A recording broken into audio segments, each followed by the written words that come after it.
High guys, welcome back to my YouTube channel Anan official. তোমরা সবাই কেমন আছো? আশা করি সবাই ভালো আছে, আর আমি অনেক অনেক ভালো আছি। তো গাইস, সকাল সকাল কিন্তু তুমি কি জানো তোমার আজকে পিটি লাগছে? Thank you so much. আর সকাল সকাল কিন্তু আমি রেডি হয়ে গেছি, আর রেডি হয়ে এখন রাহুলদার সাথে একটু বেরোচ্ছি। আমার চুলটার অনেকদিন ধরে ট্রিটমেন্ট করা হয় না, আজকে করব না, কালকে করব। আজকে একটু চুলটা দেখিয়ে আসবো যে কত কি লাগবে আর কি করলে ভালো হয়, তার জন্যই যাচ্ছি পার্লারে। আর তাছাড়াও আজকে আমার ছোট জামাইবুর বার্থডে, তার জন্য একটু সেলিব্রেশন তো হবেই ছোটখাটো করে। আর তাছাড়াও ফোনের কভারটা ছিঁড়ে গেছে, ফোনের কভার চেঞ্জ করবো, টুকটাক ভালোই কাজ আছে এখন, তার জন্য আমি রাহুলদাকে নিয়ে একটু বেরোচ্ছি। আর বিকালের দিকে বয়ফ্রেন্ড আসবে। আমার বিকালের দিকে আমার বয়ফ্রেন্ড আসবে। যাই হোক, চলো আজকে ভিডিওটা এখান থেকে শুরু করছো, ভিডিওটা দেখতে থেকো, পাশে থেকো। এখানে কিন্তু আমি পার্লারে চলে এসেছিলাম, আর পার্লারে আসার পরে এখানে প্রথমেই ঢুকে গেছিলাম পার্লারের ভিতরে। আর এখানে আমাকেও জিজ্ঞাসা করছিল যে আমি কি করব। আমি বলছিলাম যে চুলের, আমি বলছিলাম না, রাহুলদা বলে দিয়েছিল যে আমি 4 মাস আগে একটা কাটিং স্মুথলিং করেছিলাম, তারপরে চুলটা এরকম হয়ে গেছে, ড্যামেজ, অনেক চুলে অনেক রকমের ড্যান্ড্রফ হয়েছে, প্রবলেম দেখা দিয়েছে, আর চুলটা স্টেডি থাকে না, কি হয়েছে কে জানে। তো তার জন্য একটু চুলটা যাতে একটু সুন্দর হয়ে যায়, তার জন্যই গেছিলাম পার্লারে। সুন্দর কি করে করা যায়, আর সুন্দর করতে গেলে সুন্দর টাকা লাগবে, এটা হচ্ছে মেন কথা। আর যখন আমাকে বলল যে এত টাকা মতো লাগবে, তখন আমি ভাবছিলাম চুলটা মনে হয় এরকম থাকলেই ভালো হয়। তারপরে এখানে আমাকে এরা ধরে ধরে দেখছিল যে ভিতরের দিকটা চুলটা কি হয়েছে, চুলটা নিচের দিক দিয়ে একদম বিচ্ছিরি হয়ে গেছে, ড্যামেজ, মানে হাত দেওয়ার সাথে সাথে ভেঙে ভেঙে পড়ছিল রুটগুলো। উপরের দিকটা কিছুটা একটু ভালো ছিল। আর যখন টাকার কথাটা বললো, মাথাটা পুরো খারাপই হয়ে গেছিল। এই চুল ঠিক করতে নাকি এতগুলো টাকা, কত গায়ে লাগছিল, মানে 12,000 কি 13,000 টাকা মতো পড়বে এই পুরো চুল আমার ঠিক করতে। আমার তো শুনে হয়ে গেছে, পুরো আমার চুল আগের মতো সুন্দর হয়ে যাবে যদি আমি 13,000 টাকা মতো খরচা করি। এতগুলো টাকা দিয়ে নাকি এখন চুল ঠিক করব, সহ্য করা যায় বলো তো তোমরা? যাই হোক, চুল তো আমার ঠিক করতেই হবে যতই টাকা লাগুক, কারণ মেয়েদের হচ্ছে সৌন্দর্য চুল। চুল সুন্দর মতো না থাকলে, চুল যদি একটু মাথায় না থাকে, তাহলে ভালো দেখায় না, তাই তো? তার জন্য আমার চুলটা ঠিক করতে হবে এখন 13,000 টাকা দিয়ে। তো যাই হোক, এখানে আমার চুলটা ভালো করে এখনো পর্যন্ত দেখছিল, দেখার পরে দেন আমি আজকে করব না, কালকে করব। ফোনটার অবস্থা টুটি গেল, একটা ফোন কিনবো কিন্তু কদিন পরে, এখন আপাতত ফোনটাকে জমা করাতে হবে। ফোনটার অবস্থা ঠিক আছে, শুধু ব্যাটারিটা কমে গেছে, হেল্প কমে গেছে। হ্যাঁ, কভারটা দেখতে পাচ্ছে, এই দেখো কভারটা কি অবস্থা হয়ে গেছে। তো এখন তার জন্য নতুন কভার নেবে সোনু। একটু ব্লুর ভিতরে দেখি, এখন কি সোনু কভার নেয় সেটা দেখা যাক। আমার কিন্তু এই কভারটা পছন্দ হয়েছিল, আর এখানে আমি কভারটা চয়েস করে নিয়েছিলাম। রাহুলদা বলছিল এরকম টাইপের কভার নিতে, কারণ রাহুলদা একটা ইউজ করছে, বেশ কভারটা সুন্দর, আর আমার নীল কালারের ফোনের সাথে এটা বেশ ম্যাচিং করে গেছিলো। আমি নীল কালারই একটা কভার নিয়েছিলাম। আগে তো অনেক কালারিং কভার ইউজ করেছি, এখন ভাবলাম একটু সিম্পলের ভিতরেই যাই, তো তার জন্য এই কভারটা চয়েস করে নিয়েছিলাম। আসতে বললে কি করে হবে? একবার বলে চলো। তো গাইস, ফাইনালি কিন্তু কভার লাগানো ডান হয়ে গেছে। এখন আমরা যাবো হচ্ছে বাড়ির দিকে, তাই তো? বাড়ির দিকে না, এখন যাবো একটা ঘড়ি নিতে, সুমিতের বার্থডের জন্য ঘড়ি নিতে যাবো। তো চলো, সামনের দোকান আছে, ঘড়িটা নিয়ে নিচ্ছি, তারপর গাড়ি নেবো। চলো আসো। তো গাইস, ফাইনালি কিন্তু বাড়িতে চলে এসেছি। আর এখন হচ্ছে, যেহেতু আজকে আমার ছোট জামাইবুর বার্থডে বলে কথা, তাই আমার মেজদি নিয়ে যাচ্ছে আমাদের ট্রিট দিতে। আজকে দুপুরের লাঞ্চটা আমরা বাইরে করব সবাই মিলে, দেখি কি খাওয়া যায়, ভালো কিছুই খাবো। যেহেতু বার্থডে বয়কে উইশ করবে না ব্লগে? হ্যাঁ, ব্লগে কেন, ওকে করেছি উইশ সামনাসামনি করে। Birthday boy, thank you. আর কতবার বলবো, বেশি বলো না।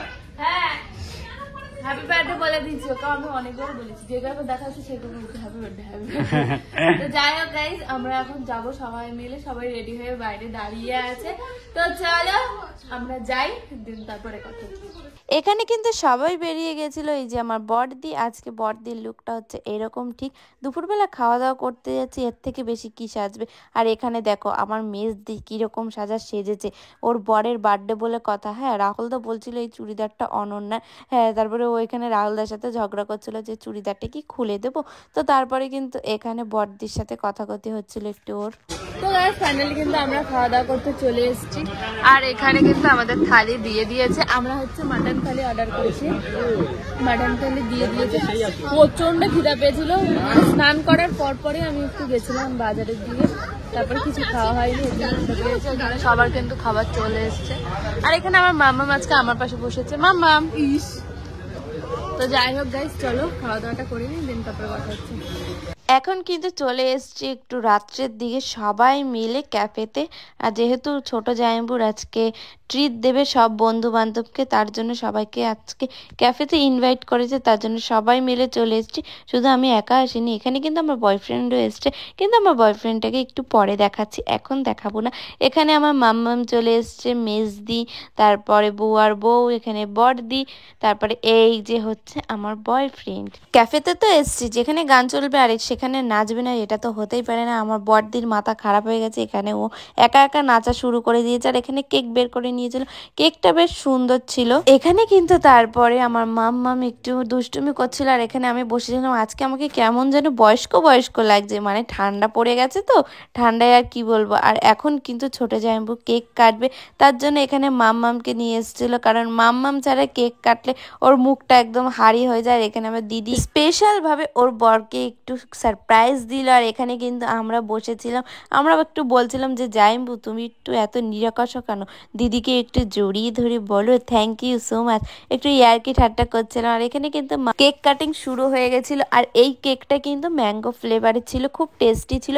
আমি কেক সেরকম একটা খাই না, কিন্তু কেকটা কাটছিল যখন ভাবছিলাম যে কেকটা কেমন কি হবে। এই কেকের ফ্লেভারটা না খুব সুন্দর ছিল। আর কেকের উপরে একটা টেডি বিয়ার ছিল ছোট্ট মতো, সেটা আমি আগে থেকেই তুলে ফেলেছিলাম। মাম্মাম সেটা আবার দেখছে যে আমি নিয়ে নেবো, ওটা ওকে দেবো না। তারপরে ওই দেখো ও আমাকে কিরকম বলছিল, আমি বললাম তোমার জন্য এটা রেখে দিই। তো যাই হোক, এখানে কিন্তু ছোট জামাইবু সবাইকে এক এক করে কেক খাওয়াই দিচ্ছিল। প্রথমে রাহুল দাকে খাইয়ে দিল, মাম্মামকে খাওয়ালো, দিদিকে খাওয়ালো, আমাকে আবার একটু খাওয়া দিচ্ছিল। আমি তো খাই না, আর আমার এই কেক নিয়ে বারবার স্বাদে শুধু, আমি কেক খাইতে একদম পছন্দ করি না। তো যাই হোক, তারপরে কিন্তু এখানে আমাদের অনেক রকমের খাবার চলে এসেছিলো, যেরকম হোয়াইট সস পাস্তা। এইটা খাইতে আমার যদি কী ভাল লাগে, খুব টেস্টি লাগে, তার জন্য কিন্তু আমি এখানে খাচ্ছিলাম। আমি যদি একা খাই তাহলে ব্যাপারটা কিরকম খারাপ দেখায় না, এর জন্য আমার বয়ফ্রেন্ড একটু আমাকে খাওয়াই দিচ্ছিল, আমি আমার বয়ফ্রেন্ড একটু ভালোবেসে খাওয়াই দিচ্ছিলাম। তারপরে দেখো এইখানে দারুণ একটা খাবার চলে এসছে, কিসমি চিকেন, তারপরে চাউমিন আমি একটা সেরকম ভালো খাই না। আর এখানে আমি আর আমার বয়ফ্রেন্ড সুন্দর করে খাচ্ছিলাম, মানে আমাকে খাইয়ে দিচ্ছিল, আমি খাইয়ে দিচ্ছিলাম, সরি ভুল হয়ে গেছে আমার। আর এখানে আমিও নিজে খাচ্ছিলাম, আমার একটু খাওয়াইও দেয় না, কিরম বয়ফ্রেন্ড কেই জানে। তারপরে এখানে কিন্তু দুজনের মোমো নিয়ে ঝামেলা বেঁধে গেছিলো। আরবিন আমার দিদির মোমোটা লাগবে, আমার দিদির মোমোটাই খাবে। ওর পাতে যেই মোমোটা আছে সেইটা খাবে না, আমার দিদির পাতে যেটা আছে ওটাই ওর খেতে হবে। ওরটার দিকে কেউ লোভ দেবে না, কিন্তু ও সবারটার দিকে লোভ দেবে। কেন কি জানি ভাই, তোরও তো আছে, তুই খা, তোর পাতেও যা আছে আমাদের পাতেও তাই আছে, আমরা যা অর্ডার দিয়েছি তোকেও সেম সেটাই অর্ডার দিয়েছি, তুই ওরম করছিস কেন, তুই ওরম করিস না। আর আমি ভিডিও এডিট করছি আর নিজেকে দেখছি, নিজেকে কত আজকে বয়স্ক লাগছে। সবাই কিন্তু সব কিছু খেয়ে একদম ফ্রেশ করে দিয়েছে, এখন হচ্ছে বাড়ি যাওয়ার পালা আমাদের। তারপরে কিন্তু এখানে আমি আমার বয়ফ্রেন্ডকে একটু বাড়ির দিকে আগিয়ে দিয়ে আসতে যাচ্ছিলাম, বাড়ির দিকে বলতে ওর বাড়িটা আমাদের বাড়ি থেকে অনেকটাই দূর, একটু আগিয়ে দিয়ে আসছিলাম, যেহেতু আমি নতুন একটু স্কুটি চালানো শিখেছি। নতুন বলতে আমি আগে ভালোই পারতাম, না চালাতে যেটা হয়, এখন একটু ভয় লাগে। তারপরে আমি এখন যেহেতু 2-3 দিন চালাচ্ছি, আমার হাতটা পুরো ঠিক হয়ে গেলে আমি নিজেই ঘুরতে চলে যাব, তখন আর কাউকে বলবো না। तू ही दिल की है रौनक, तू ही जन्मों की दौलत, और कुछ ना जानूं, बस इतना ही जानूं, तुझ में रब दिखता है यारा, मैं क्या करूं, तुझ में रब दिखता है यारा, मैं क्या करूं, सजदे सर झुकता है यार। আমার বয়ফ্রেন্ডকে আমি এখানে ছেড়ে দিয়ে গেলাম অর্ধেক পথ, এখন চলে যাবে। অর্ধেক না, এখন অনেকটা পথ। কেমন ঠান্ডা পড়েছে, কুয়াশা, ঠান্ডা cool tata bye bye good night. সাবধানে যাও বাড়ি। ঠিক আছে, তুমিও সাবধানে যেও। আর রাহুলদাকে প্রতিদিন রাহুলদা বুকে বাস দেবে বলবে, আমি এসেছি বুকে হাত দিয়ে। না আমার ভয় লাগে না, ও চালালে আমার অভ্যাস হয়ে গেছে, সাইকেল আলাদাকে দিচ্ছি, আর চালালে তো আমি শিখিয়েছি, তার জন্য আমার ভয় লাগে না। প্রদীপ টাটা, সাবধানে যেও, পৌঁছে দিয়ে ফোন করো। একদম, চলো বাড়ি চলো গাইস, পরে দেখা হচ্ছে আবার বাড়ি গিয়ে। কিন্তু বাড়িতে চলে এসেছি আমার বয়ফ্রেন্ডকে দিয়ে। আমার বয়ফ্রেন্ড এতক্ষণ বাড়িতে গিয়ে ঘুমিয়েও পড়েছে। আর এখানে কিন্তু বাড়ি আসার পরে কিছুক্ষণ ফোন টোন ঘাটছিলাম, ঘাটার পরে এখন আমাদের রাত্রেবেলা ডিনার করতে হবে। রাত্রেবেলা ডিনারের জন্য মেস দিয়ে আলু সিদ্ধ ভাত রান্না করেছে। দুপুরবেলা অনেক ভেজি খেয়ে ফেলেছে, তো আর ভালো লাগছে না। আর এখানে রাহুল দা আলু সিদ্ধ ভাত চলে না বলে এখানে কিসের তরকারি রান্না করছে? এটা আলু, আলু দিয়ে এখন কিছু ডিম হবে। ডিম, ডিম দিয়ে ব্যাস ব্যাস ভেঙে দেবা ডিমটা। কই ডিম এখন ভাঙিনি, এটা কষানো চলছে। ও এরকম ব্যাপার। তুমি এই রান্না কোথা দিয়ে শিখেছো? শিখে আমি নিজে নিজে আবিষ্কার করেছি। আবিষ্কার করেছে, কিন্তু গন্ধটা ভালো বেরোচ্ছে। সত্যি সত্যি ভালো বেরোচ্ছে। আমি ওকে একটু আগে চাখিয়েছিলাম, ও বলছে খুব সুন্দর হয়েছে। সত্যি আমাকে একটু টেস্ট করতে দিয়েছিল, কিন্তু ভালো হয়েছে। তুমি এত দারুণ কবে দিয়ে শিখলো? একদিন কারে রান্না ট্রাই করেছিল প্রথমবার, তখন আদার ফ্লেভারটা বেশি আসছিল, এর জন্য ভালো লাগছিল না। কিন্তু আজকের তরকারিটা টেস্ট হবে, একটুখানি খেয়ে দেখবো ওখানে রান্না হয়ে গেল কেমন। ভাত খাবার আমি এখন প্রায় রান্না করছি, শিখছি। হ্যাঁ এত ভদ্র হয়ে গেল কবে? ভদ্র ভদ্র ভদ্র ভদ্র হয়ে গেল কবে? তুমি এই তোমার বিয়ে যখন হয়ে যাবে, তুমি সামনেই তো। হ্যাঁ তুমি আসবে, তোমার বরকে রান্না করে খাওয়াবো না, তার জন্য প্র্যাকটিস করছি। ও মাই গড, কি গো শুনছো? তোমার জন্য রাহুলদা রান্না প্র্যাকটিস করছে। তো যাই হোক গাইস, খাওয়া দাওয়া করবো একটু পরে। চলো, ঠান্ডায় না কিছু আর ভালো লাগে না, তো চলো আবার পরে কথা বলছি। कुछ भी रब लिखता है।